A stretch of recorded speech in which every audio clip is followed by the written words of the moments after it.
Good day, mga ka-DIY. So, meron naman tayong na-discover na kasi balak po natin sana itong i-convert into 12 volt.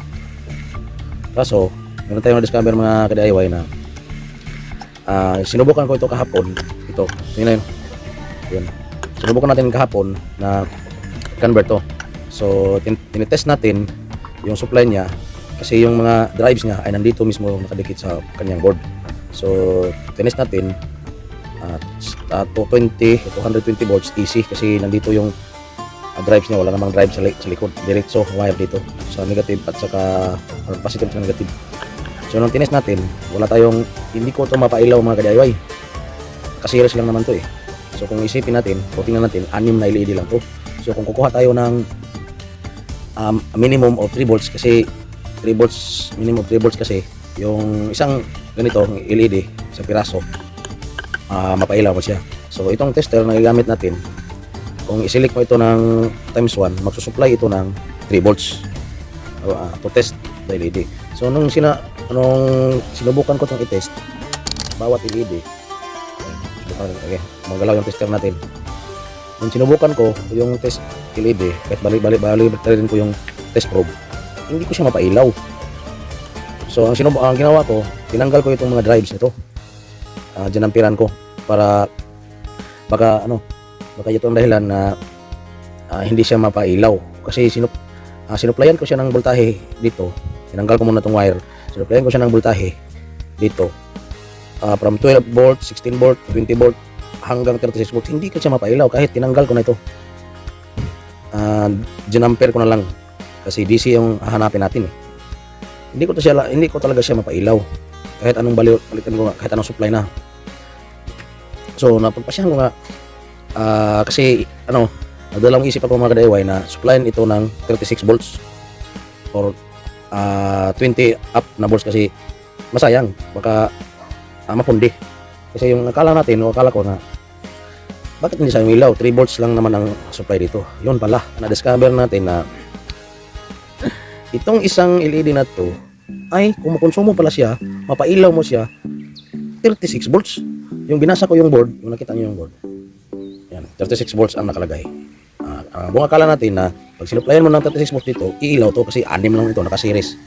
So nagdalawang isip ako noon na, kahapon na supplyan to ng bawat isa ng higher voltage, baka mapundi, masayang. Kasi yung balak ko, ito lang gagamitin ko, i-convert ko lang siya ng 12 volts. So kung tag 3 volts ang bawat isa nito, 6 to, nasa 18 to 20 volts lang ang supply mo dito, mapailaw na to. So hindi siya nag-ilaw, sinuplayan ko na ng 36 volts dito. Tapos tinanggal ko na itong mga drives, tinanong ko yung mga linya, nilagyan, mayroon pa resistor dito, dinampere ko na lang para direct na siya. Hindi pa rin siya umilaw.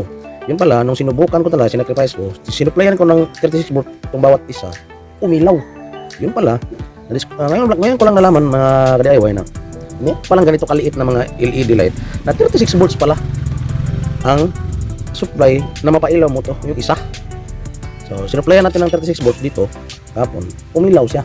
Ibig sabihin in series connection naka series to 6. Kung i-multiply yung 36 volts, aabot siya ng 265 volts. 265 volts DC.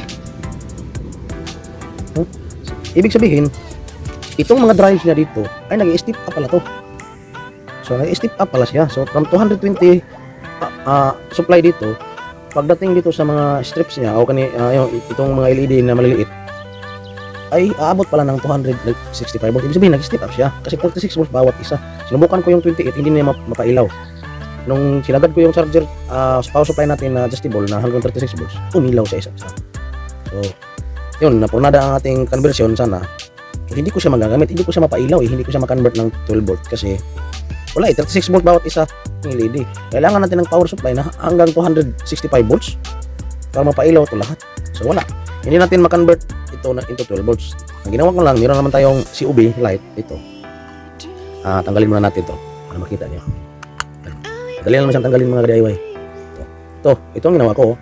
Hindi ko na lang siya pinag-alaman. Yung 5 piraso to. Yung una kong ginalaw, tinanggal ko talaga dito lahat. Tapos hindi ko talaga mapailaw. So ito, hindi ko na lang siya ginalaw kasi nalaman natin.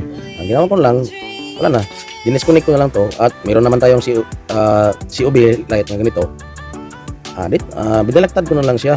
So ginawa ko na lang siyang heatsink ito. Dinikit ko na lang to. So yun. Ilang oras ko rin itong inistadihan mga DIY kung paano ko ito i-convert. Yun pala, ang hirap i-convert dito kasi ngayon ko lang nalaman na 36 volts pala, meron palang ganitong kaliit na mga LED na 36 volts bawat isa ang supply. So hindi kakayanin ng ating power supply na 36 volts.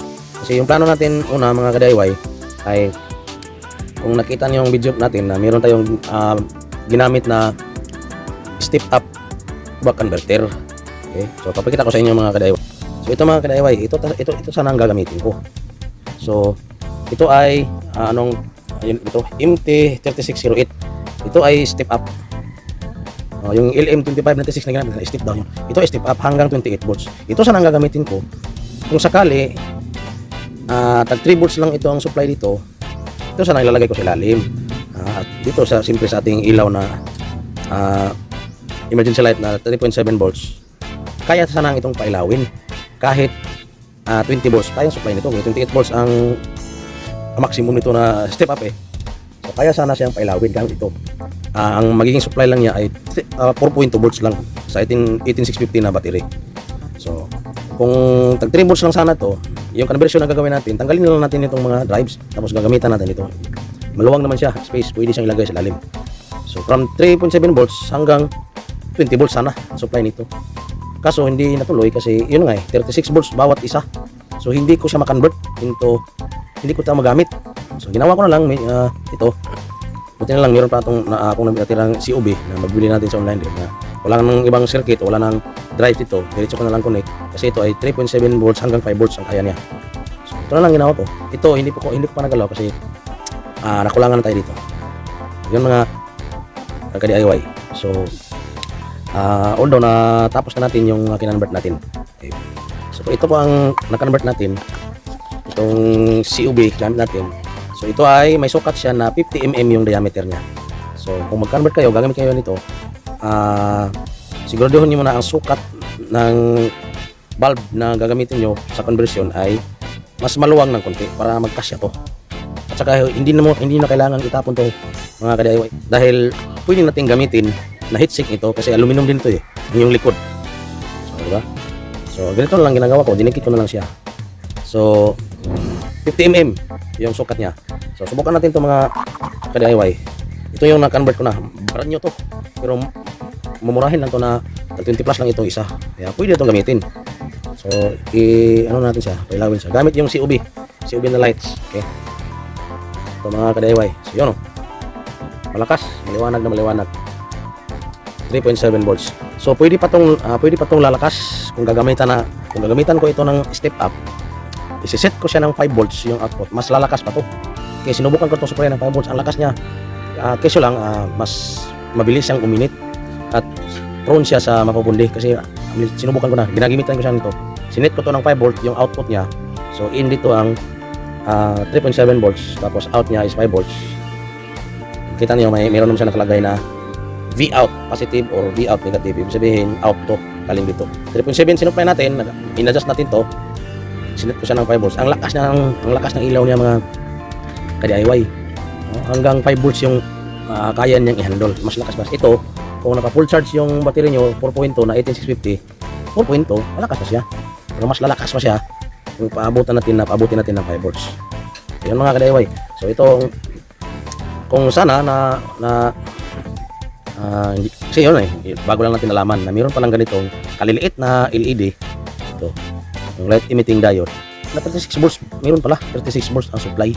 Kasi marami bisis na ako convert dito yung mga mamahaling klaseng LED na maramihan dito. Pag tinest mo siya gamit yung tester na ganito, yung tester nito mga ka-DIY, yan, set mo lang siya ng times 1, magpo-produce siya ng 3 volts. Okay, so subukan natin dito sa ating convert na kung iilaw ba siya. So, continuity test lang, mayroon siyang 3 volts. Kung kaya ba niyang pailawin to. Tingnan nyo. Yan. Umilaw siya mga ka-DIY. So yun, ito ang pinagbabasihan ko. So, dito. Imagine, ang liliit niya, kahit anong bali-baliktad na test ko, hindi siya iilaw. Kasi nag-expect ako na 3 volts lang ito. So hindi siya umilaw. Yun pala 36 volts ang kanyang, nandito nakasulat sa kanyang board. Akala ko yung 36 volts, kabuuan na supply na niya. Diba?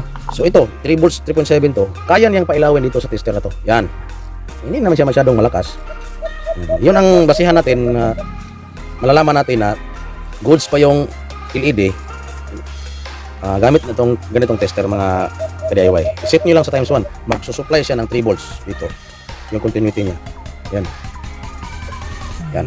Kasi ang battery nito ay doble. Meron siyang dalawang AA at saka meron siyang pack up na supply battery na 9 volts. So pinaratan natin ito ng battery mga ka-DIY. Yung nakita nyo ng unang video ko, yung 9 volts na battery na chargeable. Dito ko yan ginamit. Actually na ano to ng mga ka-DIY nasira na to. Kala ko battery. So binaklas ko ito.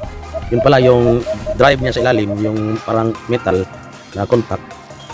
Naputol pala yung kabila. So ginagawa ko, sinulda ko siya. Binalik ko siya kasi hindi na siya makukontak. So ngayon, naayos na. Sayang kung itapon, kaya palang ayusin. Yun, dinaiware rin natin. So yun ang basehan natin mga ka-DIY. Yan o. So kung nakita nyo, negative probe dito, positive. Kung magtitest tayo ng LED, yung na ganito, baliktad siya. Yung negative probe ay nandun sa positive ng LED. Yun, pabaliktad siya. Sa continuity testing ng tester, baliktad yung probe. Ang negative ay doon ka sa positive at saka yung positive sa negative side ng LED. So kung nakita niyo, hindi na makita. Marami siyang LED. Tingnan niyo mga ka-DIY, kung makikita niyo ba? Hindi mo makita talaga eh. Yan, hindi talaga makikita. Iba talaga ang kuha sa camera. Oh, marami siya kung nakikita niyo. Maraming LED. So kaya na yung pailawin. So malalaman natin kung sira. Dito, hindi natin na kayang i-modify o i-convert kasi 36 volt bawat isa. So gamit na lang ito. Tatabi na lang natin mga ka-DIY at tapos gamitan na lang, magbili lang tayo ng ganito para ma-convert siya. So yun lang mga ka-DIY. Maraming salamat sa panonood ng ating mga kasamang DIY, ka-DIY natin mga gumagawa ng mga emergency light. So yun lang mga ka-DIY.